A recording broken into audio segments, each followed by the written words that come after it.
আমরা যে ভূখণ্ডে অবস্থান করতেছি এই ভূখণ্ড এই পর্যন্ত 4 বার স্বাধীন হয়েছে। আপনারা যারা ইতিহাস সম্পর্কে জানেন, দীর্ঘ 750 বছর পর্যন্ত এদেশের শাসক ছিল মুসলমান। ব্রিটিশ মুসলমানদের থেকে ষড়যন্ত্রের ভিত্তিতে এই দেশকে দখল করেছিল। প্রায় 200 বছর বা 190 বছর পর্যন্ত তারা শাসক ছিল। তারা শাসন করে নাই, তারা নির্যাতন করেছে, অত্যাচার করেছে, অবিচার করেছে, এবং সে অত্যাচার অবিচার করেছিল মুসলমানদের উপরে। যেহেতু মুসলমান থেকে ব্রিটিশ দেশ দখল করার কারণে মুসলমান ব্রিটিশদের শত্রু হয়ে যায়, আর ব্রিটিশরা মুসলমানদের শত্রু মনে করত। এর জন্য মুসলমানদের উপরে এমন কোন অত্যাচার নাই যে অত্যাচার ব্রিটিশ করে নাই। আপনারা জানেন 80,000 আলেমদেরকে ব্রিটিশ হত্যা করেছে। 80,000। চাকরি চর থেকে শুরু করে খায়বার পর্যন্ত এমন কোন গাছ ছিল না যে গাছের উপরে একজন আলেমকে ফাঁসিতে ঝুলানো হয় নাই। মুসলমানদের জাগির প্রথা, তাদের জমি সমস্ত আত্মসাৎ করেছে ব্রিটিশ। যেহেতু মুসলমানদের সাথে বৈষম্য করা শুরু করছে, এরপর ব্রিটিশদের বিরুদ্ধে মুসলমানের আন্দোলন প্রথম সূচনা করেছিল। প্রথম ব্রিটিশদের বিরুদ্ধে আওয়াজ তুলেছিল মুসলমান, এবং মুসলমানদের আওয়াজের কারণেই ব্রিটিশ এদেশ থেকে ভাগতে বাধ্য হয়েছিল। ভেবেছিলাম বৈষম্য দূর হবে, সবাই আমরা শান্তি পাবো, কিন্তু কি দেখলাম? ভারতের সংখ্যাগরিষ্ঠ হিন্দু সংখ্যালঘু মুসলমানদের সাথে বৈষম্য করতেছে। এবার মুসলমানরা চিন্তা করছে মুসলমানদের জন্য আলাদা ভূখণ্ড না হলে মুসলমানদের বৈষম্য দূর হবে না, স্বাধীনতা পাবে না, মুক্তি পাবে না।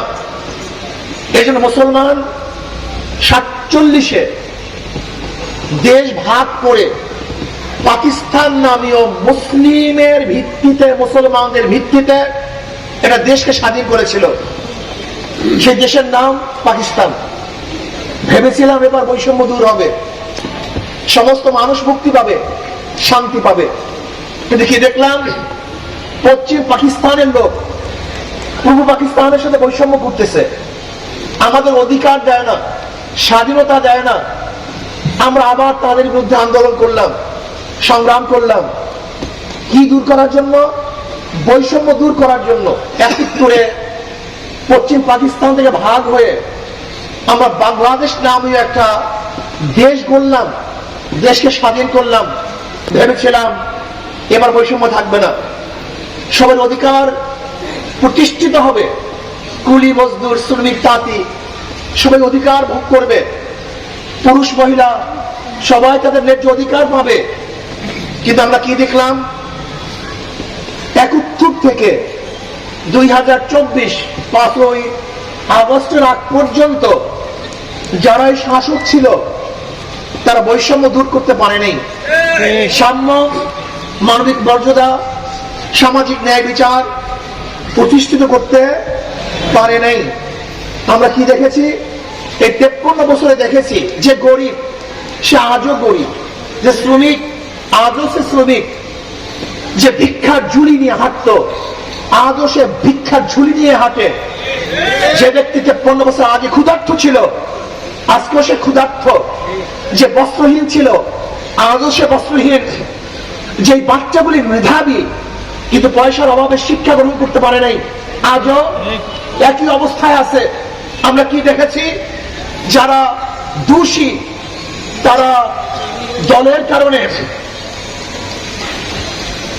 বুক ফুলিয়ে রাস্তায় হাঁটে, অথচ খুনি, ধর্ষক, জালেম, ডাকাত, বদমাশেরা দল করার কারণে যত বড় অপরাধী হোক না কেন তারা বুক ফুলিয়ে রাস্তায় হাঁটে। আর যারা নির্দোষ তারা জেলার মধ্যে ঢুকে ঢুকে মরছে, ফাঁসির রশিদে ঝুলছে। আমরা কি দেখেছি? আজকে জেলে তার মাছের অধিকার পায় না, ন্যায্য মূল্য পায় না। আজকে কৃষক তার ধানের ন্যায্য মূল্য পায় না। আজকে শ্রমিকরা তাদের ন্যায্য মূল্য তারা পাচ্ছে না। আমরা কি দেখেছি? আজকে পুরুষদের সাথে বৈষম্য করা হচ্ছে, আমার মা বোনদের সাথে বৈষম্য করা হচ্ছে, আজকে ছাত্রদের সাথে বৈষম্য করা হচ্ছে, আজকে বৈষম্য হচ্ছে শ্রেণী ভেদে, আজকে বৈষম্য হচ্ছে ধনী এবং গরিবের মধ্যে, আজকে বৈষম্য হচ্ছে শিক্ষিত এবং মূর্খের মধ্যে।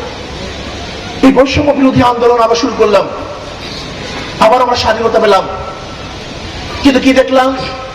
5ই আগস্টের পরে যে বৈষম্যের জন্যই, বৈষম্য দূর করার জন্য আন্দোলন করেছি, 5ই আগস্টের পরে আবারও জুলুম, আবারও অত্যাচার, আবারও অবিচার, আবারও চাঁদাবাজি, আবারও মিথ্যা মামলা, আবারও খুন।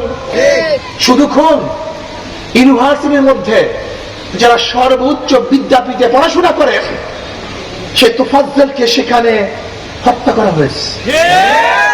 তোফাজ্জল দোষী ছিল না, নির্দোষ, হত্যা করেছে তাকে। আবারও কি দেখলাম? যে সমস্ত জায়গাগুলি কেন্টুর কাছে দখলদারি ছিল, এখন সেন্টু এসে সেই জায়গাগুলি দখল করে ফেলেছে। এতদিন চাঁদা গ্রহণ করছে ফেন্টু, এখন চাঁদা গ্রহণ করছে লেন্টু।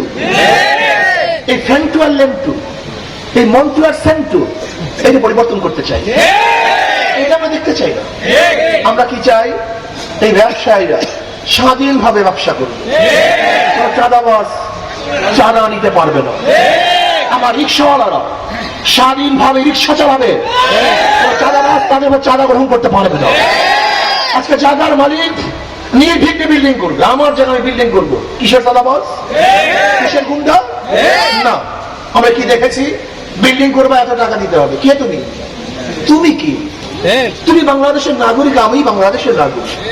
আমার জমিতে আমি বিল্ডিং প্ল্যান পাস করে তুমি চাঁদা নেই আর কি? চাঁদা দিচ্ছি। আজকে বাস টার্মিনালে চাঁদা দেওয়ার কারণে সবকিছুর দাম বেড়ে যায়।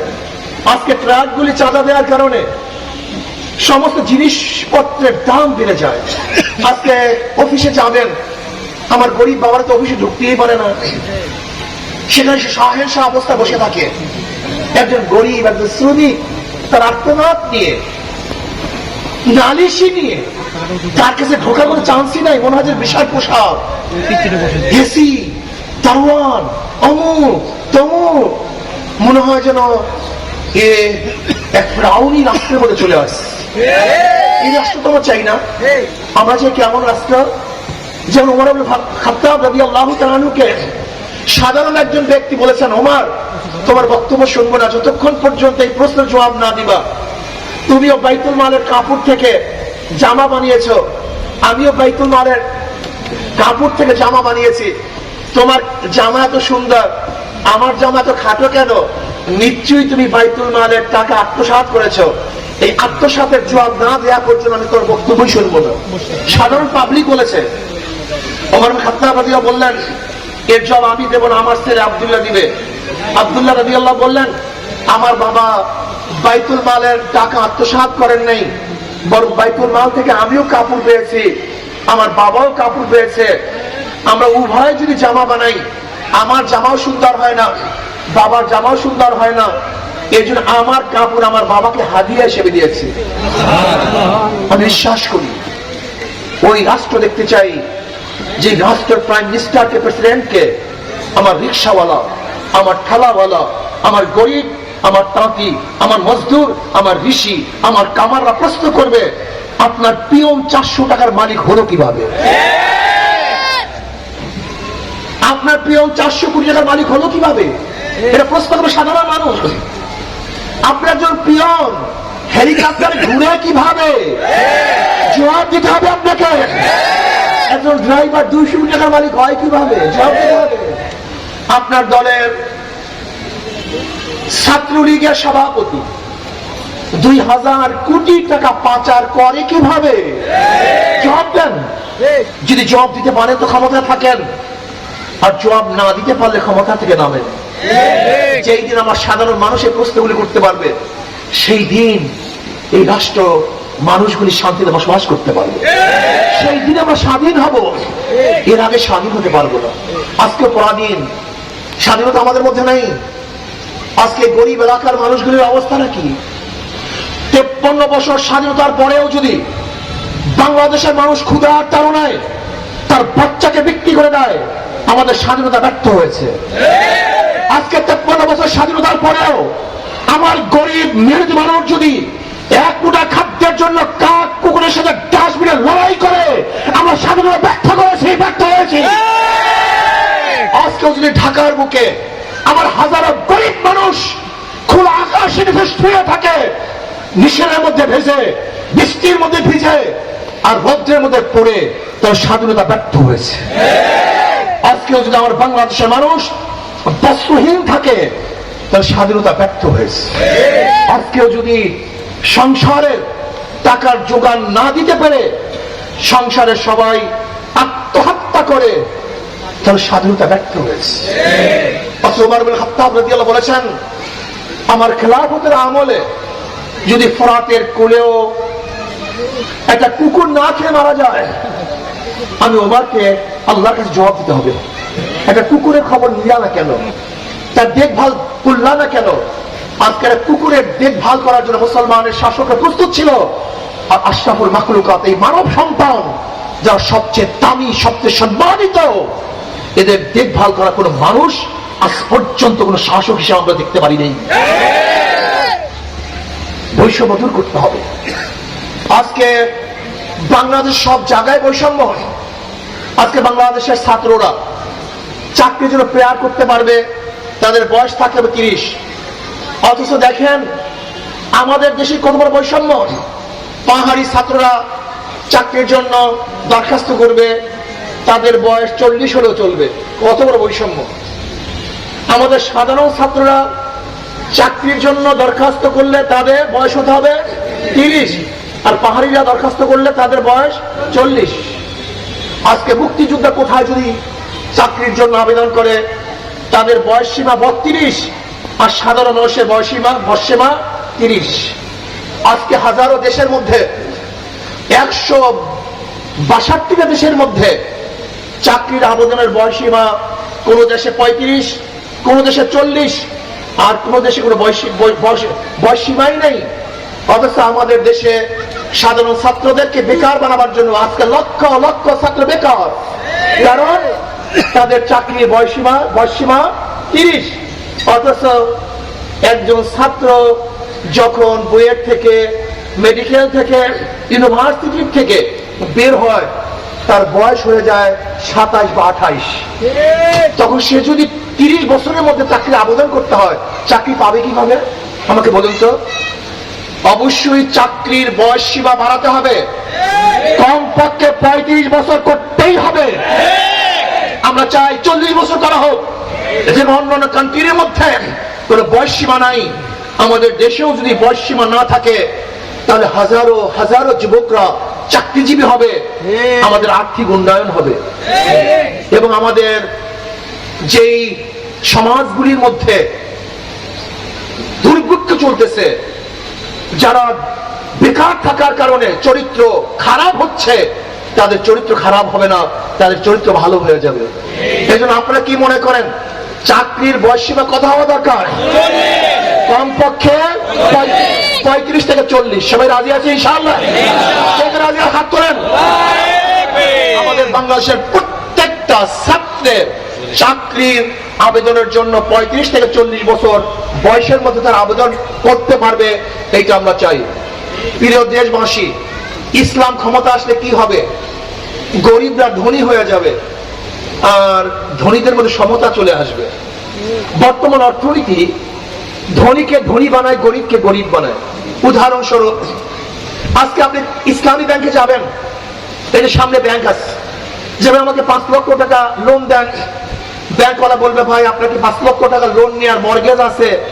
আপনি বলবেন, ভাই আমি খায়রাতি মানুষ, ভিক্ষুক মানুষ, আমি কোথায় লোন পাবো? ব্যাংক কি বলবে? লোন আপনার জন্য নয়, যেই ব্যক্তি আগের থেকেই ধনী, ব্যাংক তাকে টাকা দিয়ে ধনী বানায়, গরিবদের জন্য এখানে টাকা করে ব্যবস্থা নেই। তাহলে ব্যাংক কাকে লোন দেয়? যার আগের থেকে আছে। যার 5 লক্ষ টাকা আছে, ব্যাংক তাকে 5 লক্ষ টাকা দেয়। তার কয়বার ধনী হলো? 2 বার। আগে 5 লক্ষ টাকার মালিক, ব্যাংক তাকে 5 লক্ষ টাকা দিছে, 2 বার ধনী। যে ব্যক্তি লোন নেয় তারই লোন মাফ হয় 3 বার ধনী। যে ব্যক্তি লোন নেয় তার ইন্টারেস্ট মাফ হয় কয়বার ধনী? 4 বার। একজন ধনী 4 বার ধনী হয়, আর একজন গরিবের পেটের মধ্যে 5টা লাথি হয়। যেরকম আগের থেকে 5 লক্ষ টাকা ছিল না 1 লাথি, ব্যাংক থেকে 5 লক্ষ টাকা দেয় নাই 2 লাথি, তার লোন মাফ হয় না 3 লাথি, তার ইন্টারেস্ট মাফ হয় না 4 লাথি। আর যেই বড় লোককে টাকা মাফ করা হয়েছে, ওই টাকা যদি বাংলাদেশ ব্যাংকে থাকতো, তার একটা অংশী ওই গরিবও ছিল। বড় লোকদের মাফ করার কারণে গরিবের পেটের মধ্যে আর 1 লাথি। কয় লাথি? তাই গরিবের পেটে 5 লাথি, আর বড় লোকটা 4 বার ধনী। বর্তমান অর্থনীতি কোনদিন গরিবদেরকে ধনী বানানো সম্ভব নয়। ইসলামী অর্থনীতি গরিবদের জন্য। ইসলামী অর্থনীতি অ্যাপ্লাই করলে আগামী 5-10 বছরের মধ্যে সমস্ত গরিবরা দরিদ্র সীমার উপরে চলে যাবে। একজন গরিব দরিদ্র সীমার নিচে থাকবেন না। চ্যালেঞ্জ। উদাহরণস্বরূপ যাকাত, ইসলামের গোটা অর্থনীতি সব গরিবদের জন্য। যাকাত কাদের জন্য? গরিবদের জন্য। ওসর কাদের জন্য? গরিবদের জন্য। ফিতরা কাদের জন্য? গরিবদের জন্য। মানত কাদের জন্য? গরিবদের জন্য। দান কাদের জন্য? গরিবদের জন্য। ইসলামের সমস্ত অর্থনীতি গরিবদের জন্য। অথচ আফসোস, কপাল পোড়া, এই গরিব ইসলাম পছন্দ করে না। যদি ইসলাম ক্ষমতা আসে 14 লক্ষ কোটি টাকা বিদেশ পাচার হবে না। আপনারা জানেন গরিব বন্ধুরা, আজকে 18 লক্ষ কোটি আপনার ঋণী। 18 লক্ষ কোটি টাকা বাংলাদেশ ঋণী। অর্থাৎ আপনারা যারা দাঁড়ানো আছেন, প্রত্যেকটা মানুষের মাথার উপরে 1.5 লক্ষ টাকা ঋণ। আজকে যে সন্তান জন্মগ্রহণ করবে, সে 1.5 লক্ষ টাকা ঋণ নিয়ে তারপর জন্মগ্রহণ করবে। আজকে মেগা প্রজেক্টের নামে হাজার হাজার কোটি কোটি টাকা চুরি হয়েছে। আজকে বাংলাদেশ ব্যাংক থেকে 98,000 কোটি টাকা লুটপাট করা হয়েছে। আপনারা কি জানেন আজকে বাংলাদেশের গোটা অর্থনীতি মাত্র 20-25 ফ্যামিলির কাছে। যদি আমরা এই টাকাগুলি বাংলাদেশের সমস্ত গরিবের মধ্যে সমবন্টন করতে পারতাম, তাহলে বাংলাদেশের সমস্ত গরিব দরিদ্র সীমার উপরে চলে যেত। আজকে 14 লক্ষ কোটি টাকা, যা বাংলাদেশের 2 বছরের বাজেট। এই 14 লক্ষ কোটি টাকা যদি বাংলাদেশের প্রত্যেকটা গরিবের মধ্যে সুষম বন্টন করতে পারতাম, তাহলে আমার বাংলাদেশের একজন গরিব থাকতেন না, সবাই দরিদ্র সীমার উপরে চলে যেত। 14 লক্ষ কোটি টাকার মাধ্যমে যদি গরিবদের ইন্ডাস্ট্রিজ করতাম, এই ইন্ডাস্ট্রিজের মালিকও গরিব, শ্রমিকও গরিব। আমার ইন্ডাস্ট্রিতে আমি চাকরি করব, ইন্ডাস্ট্রিজ কাদের? গরিবদের। ধরে নেন আজকে 10,000 গরিব নিয়ে একটা ইন্ডাস্ট্রিজ করলাম। এই ইন্ডাস্ট্রির মালিককে ওই 10,000 গরিব, শ্রমিককে 10,000 গরিব। ওই শ্রমিকরা তার নিজের ইন্ডাস্ট্রিতে কাজ করবে, লাভবান হবে 10,000 শ্রমিক। এরকম যদি আমরা বাংলাদেশের প্রত্যেকটা গরিবকে নির্বাচিত করে তাদের ইন্ডাস্ট্রিজ করতে পারতাম, কর্মসংস্থান করতে পারতাম, বাংলাদেশের ইসলামী সরকার যদি হয়, তাহলে বাংলাদেশের সর্বশ্রেষ্ঠ সম্পত্তি জনশক্তি, এই জনশক্তিকে আমরা এমনভাবে ইউটিলাইজ করতাম, গোটা দুনিয়ার মধ্যে পরিকল্পিতভাবে আমাদের বাংলাদেশের মানুষকে সাপ্লাই দিতাম। আপনাদের পয়সার প্রয়োজন ছিল না। বাংলাদেশ ব্যাংক আমার প্রত্যেকটা গরিবের জন্য ডোনেশন করত, টাকা দিয়ে তাদেরকে বিদেশে পাঠিয়ে সেখান থেকে আমরা হাজার হাজার কোটি কোটি টাকার রেমিটেন্স আনতে পারতাম। কিন্তু এই পরিকল্পনা বাংলাদেশের সরকারের নাই। আপনারা জানেন বাংলাদেশ সরকার এই 53 বছরে যারা ছিল, তারা শুধু নিজেদের সেফটির জন্য, নিজেদের উন্নয়নের জন্য আইন করছে, কিন্তু জনগণের উন্নয়নের জন্য কোনো আইনই করে নেই। র্যাব শুধু সরকারকে নিরাপত্তা দেওয়ার জন্য, আজকে বিজেপি সরকারকে নিরাপত্তা দেওয়ার জন্য, আজকে এনএচআই সরকারকে নিরাপত্তার জন্য, আজকে ডিজিএফআই সরকারকে নিরাপত্তা দেওয়ার জন্য, আজকে ডিবি সরকারকে নিরাপত্তা দেওয়ার জন্য, আজকে পুলিশ সরকারকে নিরাপত্তা দেওয়ার জন্য, কিন্তু জনগণকে নিরাপত্তা দেওয়ার জন্য আইন ওরা করে নাই। ধ্বংস করে ফেলছে, আমাদের রক্ত গ্রহণ করেছে, আমাদেরকে হত্যা করেছে, আমাদের জুলুম করেছে, নির্যাতন করেছে। আমি বারবার বলবো, এই থিওরি মনে রাখবেন, একজনের নাম এ, একজনের নাম বি, একজনের নাম সি। এও চোর, বিও চোর, সিও চোর। যদি ক্ষমতা থাকে এ, সে কি করবে? হটাও এ, আন্দোলন করলাম, সংগ্রাম করলাম। বসাও বি, সে কি করবে? হটাও বি, বসাও সি, সে কি করবে? কারণটা কি? নেতার পরিবর্তন হয়েছে, দলের পরিবর্তন হয়েছে, নীতি আদর্শ পরিবর্তন হয়নি। যতক্ষণ পর্যন্ত নীতি আদর্শ পরিবর্তন না হবে ততদিন পর্যন্ত জুলুম অত্যাচার বন্ধ হবে না। ওসি যায়, ঘুষ যায় না, এসপি সরে, ঘুষ সরে না, ডিসি পরিবর্তন হয়, দুর্নীতির পরিবর্তন হয় না। কারণটা কোথায়?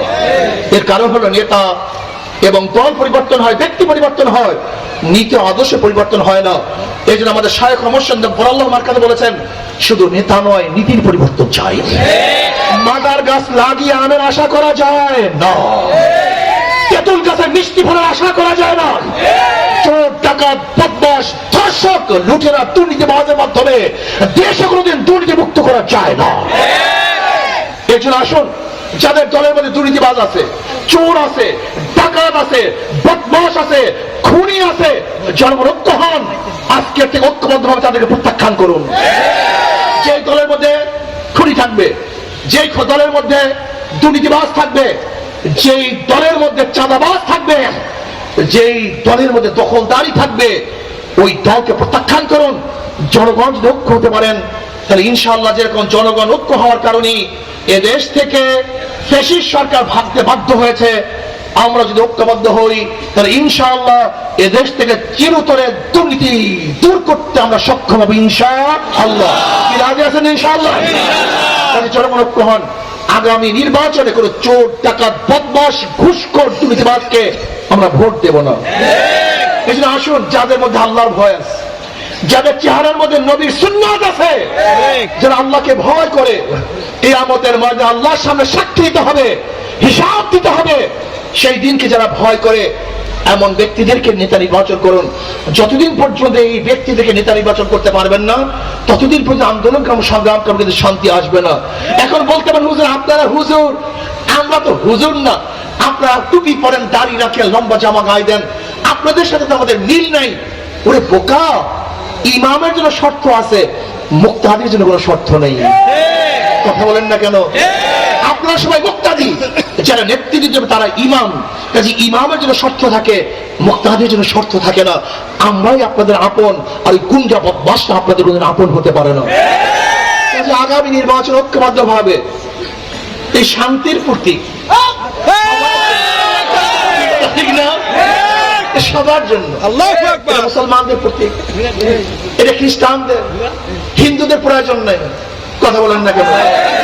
পুরুষদের প্রয়োজন নেই, পুরুষের প্রয়োজন নেই, মহিলাদের প্রয়োজন নেই, সবার প্রয়োজন।